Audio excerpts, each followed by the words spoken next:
The Mill Owner's Daughter. Chapter 12. Once again Michael O'Donnell rose early, but this time Irene Rose breakfasted with him, as did David and Janet Morrison, Albert Ashton, James Leach, Bernard McCartney and James Mooney. Irene Rose had toyed with the idea of accompanying him to the final session of the delegate conference, but he pointed out it wouldn't be of much interest. The only remaining business was to elect the executive. Consequently, she decided to take the children down to Mary Upton's with Janet, meet Michael there later, and perhaps go for a walk if the weather remained pleasant. Young Daniel, Robert and David were being entertained and breakfasted by Grace in the kitchen. Both the delegate conference and the Chartist convention started at 9. At 8 the whole party set out, proceeding from Hardwick Green onto London Road. A clear blue, save for a few fluffy white clouds. The atmosphere had obviously benefited from the past week's industrial inactivity. Apart from this unusual situation, things seemed normal with plenty of traffic on the road. However, Irene Rose's nimble mind had picked up one difference. At both ends of the green, where the lanes met the main road, blue bottles were in evidence, one at each junction. She made a point of saying good morning to the constable they passed. He returned her greeting, seemingly unconcerned by the party of 3 children, 2 women and 6 men passing him by.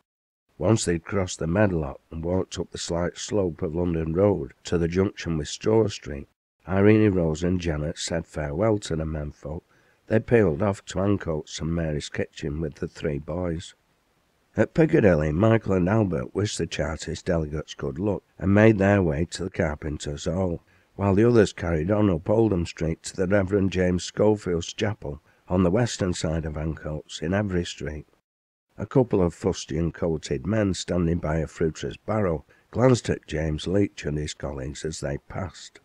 One of these pulled out a copy of The Guardian and nodded to the other, who began walking in the same direction as the 4 Chartists, hands in pocket and felt hat tilted slightly downwards at the front, as if to cover his face. Once more Mary Upton's yard was full, the month of Sundays keeping the co-op replete with customers throughout the day. They'd cut their prices, both for cooked meals and fresh food, to the bone, and had bread, potatoes and oatmeal for sale at a little over wholesale prices. Additionally, many of their regular customers were being provided with a minimum amount of food on credit on production of their dividend card, together with proof they were on strike. Young Giuseppe and little Peppo were entertaining the crowd in the yard, but Peppo no longer had his cut, his master having worked out a new system for earning his living while showing solidarity with those of his customers on turnout. Every evening he took his hurdy-gurdy to Oxford Street and Peter Street to play to the theatre queues, collecting his pennies solely from the bourgeoisie. On these occasions he wore his best Tyrolean costume, complete with his wide-brimmed feathered hat. This, along with Peppo's red and gold military-style jacket, seemed to loosen the purses of the theatre-going public, and ladies in particular. Thus, he provided free entertainment for those who needed cheering up during the day, paid for, courtesy of their masters, and religiously donated a third of his takings to the strike fund collecting boxes in Mary's kitchen. Irene Rose walked into Mary's cottage, the kitchen door being open to allow some ventilation. Janet and the 3 boys remained outside, sat by the wall overlooking the canal. The smell of Cowle stew filled the atmosphere as Amy Redbank stirred the great pot. She looked up at Irene Rose, greeting her with a grin. At the same time, Bella Joseph emerged from Mary's living room. "How are you, Miss Rose?" she asked. "Hello, Bella. I'm fine, thank you. Have you brought Giuseppe?" "See, Miss Rose, but I'm helping Rosa as well. She are working in the nursery today." "I understand," Irene Rose said with a laugh. "Mary told me they were going to take on an extra worker." "It better you look after bambinos than keep having 'em." Irene Rose turned towards the door, smiling despite herself at the Italian lad's interruption. "Giuseppe, dunna let a Rosa hear you say that," Bella admonished the errant musical entertainer. "What do you want in here anyway?" Giuseppe, who had slid onto one of the chairs at the kitchen table, suddenly looked shy. "I just thought I might get a cup of tea." "You mean you want to catch a look at Amy?" Bella grinned. "Our Joseph is in love," she said to nobody in particular, much to Giuseppe's embarrassment and Amy's amusement. "Is it true, Giuseppe? Do you have romantic feelings for Amy?" Irene Rose asked, coaxingly, her interest aroused and her mood mischievous. "Miss Rose, leave the lad alone. You're embarrassing him." Amy Redbank appeared in the doorway. To the millowner's daughter's ears, it sounded as though the young woman wasn't just concerned about the boy's feelings. She'd now turned 18, and Joseph, a rather handsome young lad, was about the same age. Perhaps there really was a hint of romance in the air. "Here they are, Giuseppe. Take no notice of 'em." Amy placed a cup of tea in front of the lad, winking conspiratorially. He thanked her with a grin, flashing his white teeth. "What a time you're finishing tonight, Amy?" he asked, his initial embarrassment seemingly banished. "I'll tell you later," she replied, barely loud enough for Irene Rose to hear, or perhaps just loud enough, depending on your point of view. "Just drink your tea, Giuseppe, and be off with you. I've work to do," she added with a chuckle. Michael O'Donnell and Albert Ashton walked out of the Carpenters all together. All the other delegates had departed long ago, and the two men had stayed behind to tidy up the hall. A 9-man executive committee had been elected, comprising James Collinson of the Powerloom Overlookers, John Connor of the Fustian Cutters, William Duffy, representing the Manchester Tailors, James Farrell of the Dressers and Dyers, Henry Hayes, a mechanics delegate, John Lewis of the Grinders and Strippers, Thomas Melrose, another mechanics delegate, Robert McFarlane, delegate from the Calico Printers, and Robert Walsh, elected by a public meeting of trades. With the conference over, Michael looked forward to a few hours of relaxation with his wife. Albert looked forward to something to eat at Mary's kitchen, from where he'd make his way onto the Ashton Canal, the towpath of which would provide him with a pleasant walk back to his home in Droylsden. They were walking along Mosley Street towards Piccadilly and the infirmary, Albert marvelling at the stores, their interiors brightly illuminated with gaslights, their shelves displaying all kinds of goods, and their smiling shopgirls busy assisting customers and taking their money. He noticed the well-dressed ladies, accompanied by their maids, entering and then leaving, loaded with parcels to climb into cabs, patiently waiting outside for them.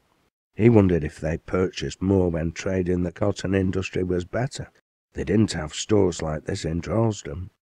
Suddenly, both men found their attention attracted by a commotion in front of them. They hastened on.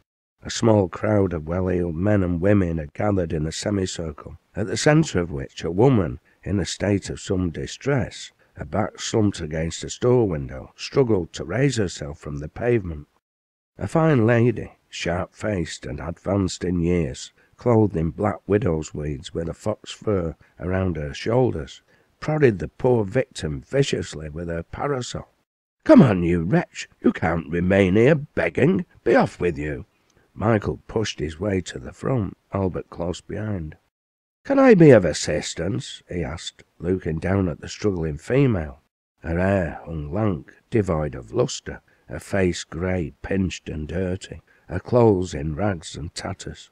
She could have been 60, but he guessed she was probably 40 at the most. The lady looked at him haughtily, taking in his fustian clothes, and, with the certainty of her class, jumped to her conclusions. "Here's the husband," she announced. "Take her away immediately. We pay our poor rates so as not to be pestered by beggars. You should be ashamed of yourself making her come out to prey on charitable people, offending good Christian gentlefolk to bring you money for spirits." Before Michael could reply, Albert called to him.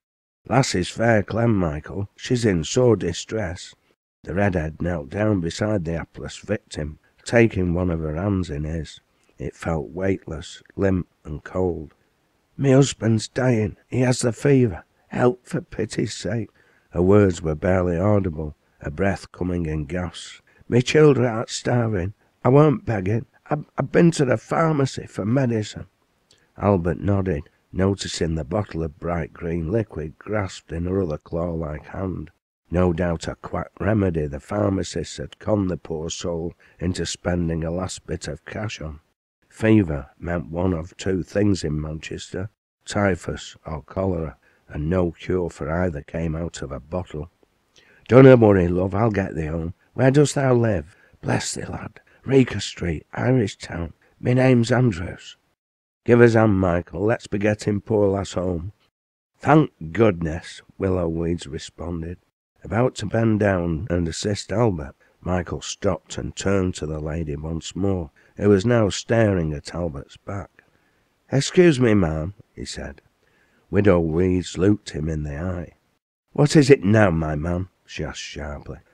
"I think you should be aware that neither I nor my friend know this poor woman from Heath.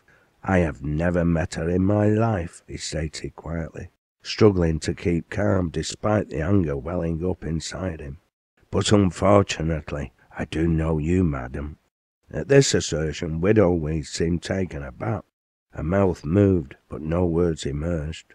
"I've met too far many Christians belonging to your particular sect," Michael continued. "I wish you good day. May your God go with you. May he prick your conscience, and may he have a warm place prepared for you." With that he turned, ignoring her high-pitched scream of "Papist." He assumed she'd either shouted the intended insult because of his Irish accent, or perhaps because she guessed the truth, but lacked sufficient English to pronounce the word agnostic. Either way, it didn't matter. He bent down and helped Albert gently lift the woman off the pavement.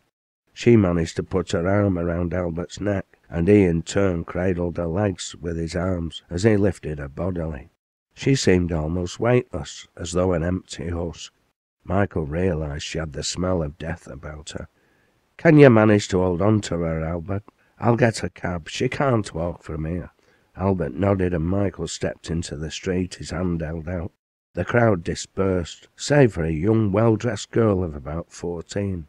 She gazed at Albert for a moment, her liquid brown eyes bright below the dark fringe beneath her bonnet, before timidly approaching. Finally she plucked up sufficient courage to hold her hand out to him. A silver shilling piece shone bright in her open palm, a full day's wage for many. "I'm so sorry for the behaviour of my aunt," she said in a half-whisper, an expression on her pretty face that Albert was to describe later as ever so solemn. Albert shook his head, but smiled at the youngster, touched by her generosity. "Thank you, miss," he replied. "It's ever so kindly of you, but I think the poor lass is needing help money just canna buy." The girl stared at him for a moment, and then turned on her heels to walk briskly away in search of her aunt, but not before Albert saw the tears welling up in her soft bright eyes. "There's hope for thee yet, little lass," he thought to himself. "Dunna let your aunt or outhouse corrupt you." He looked down at the woman in his arms. The arm around his neck had suddenly relaxed. Mrs. Andrews' eyes were open, but they no longer seemed to reflect the light. "Michael, Michael," he shouted. "Lass is gone. We'd best get her to the infirmary and then get to the children and husband." As he said this, a hansom cab pulled over with a snort from its horse and came to a halt next to the Irishman. "Miss Rose, I think you'd best come outside." "Whatever is it, Mary?" "Michael's here with 3 children, Albert. He looks in shock. He's white as a clean thingamajig." Irene Rose left the kitchen like a shot, leaving Janet and Mary with the children. Michael and Albert sat at a table inside the dining room, each with a young child on their laps, and an older girl sat next to them, cuddling up to Albert. "What on earth's going on, Michael, love?" Irene Rose asked. The trade union organiser didn't respond. He stared at the wall blankly, one hand supporting the back of the baby sat on his knee, the other cupping its head. He looked completely exhausted and forlorn. "Michael's had a bad time," Albert informed her quietly. "He's found an old workmate of his, stone cowed dead, with these weans on floor around him." Who was it, Albert? Do you know?" "Jimmy Andrews, Michael told me. Typhus got him bit sound of it," Albert explained. "We came across the old lad's missus in Mosley Street. She died in my arms, poor lass. Doctor told me it were Clemming what killed her. She starved to death. I think last month spent her last bit of money on medicine for her husband and fodder for children. They seem well fed." She pulled up a chair and sat down next to Michael. She put her arms around him, but he still didn't respond, continuing to stare at the wall as though in a world of his own, whilst gently cupping the head of the child sat on his knee. Glistening tears running freely down his cheeks provided the only movement on his broken, immobile face. The mill owner's daughter felt completely helpless, not sure what to do, save hold on to her husband until he was ready to communicate. Whilst Michael and Albert had been dealing with the aftermath of the Andrews family disaster, the Chartist Convention discussed its own problems, both internal and external. The convention elected a Carlisle delegate, James Arthur, as chairman, and the 60-odd delegates present tried to cope with their more mundane business, with a view to clearing the way for the major debate on the general strike, and their attitude to it the next day.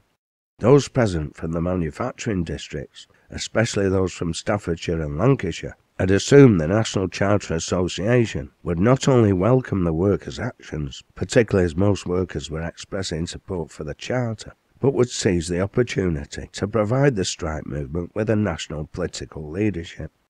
Unfortunately, the reality was far more confused. Fergus O'Connor, whom all too many saw as the Chartist movement, remained convinced the whole affair was not only an anti-Corn Law League plot, but that the League were in control of events.